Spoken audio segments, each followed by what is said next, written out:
Hostel సమస్యలపై BRS party గురుకుల బాట పట్టిందని చెప్పొచ్చు। ఈ రోజు నుంచి 7వ తారీఖు వరకు కూడా గురుకులాల్లో ఉన్నటువంటి సమస్యలను తెలుసుకునేందుకు గురుకుల బాట పట్టిన నేపథ్యం కనిపిస్తుంది। ఈ నేపథ్యంలో ఈరోజు ఉదయం కొప్పుల ఈశ్వర్ తన ఇంటి నుంచి గురుకుల సంబంధించి పరిశీలించేందుకు వెళ్తున్న నేపథ్యంలో నగునూరు వద్ద కొప్పుల ఈశ్వర్ను పోలీసులు అదుపులోకి తీసుకున్నారు। ఆ తదనంతరం ఇంటికి తీసుకొని వచ్చి హౌస్ అరెస్ట్ చేసిన నేపథ్యం కనిపిస్తుంది। మరోవైపు ఇటు రుక్మాపూర్లో మాజీ ఎమ్మెల్యే సుంకె రవిశంకర్ను కూడా అరెస్ట్ చేసి రామడుగు పోలీస్ స్టేషన్ తరలించినటువంటి నేపథ్యం కనిపిస్తుంది।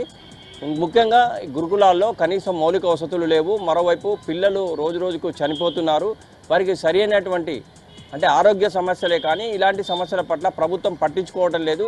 దీని నేపథ్యంలోనే గురుకుల బాట కార్యక్రమం చేపడదామని వెళ్తుంటే పోలీసులు అక్రమంగా అరెస్ట్ చేశారని చెప్పి ఇది కరెక్ట్ అయిన చర్య కాదని చెప్పి ఆగ్రహం వ్యక్తం చేసినటువంటి పరిస్థితి మనకు కొప్పుల ఈశ్వర్ ఇటు మాజీ ఎమ్మెల్యే సుంకె రవిశంకర్ కనిపిస్తోంది।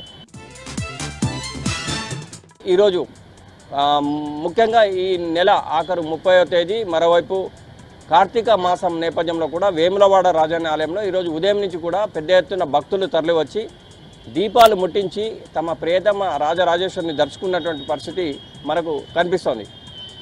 ఇది తాజా అప్డేట్స్।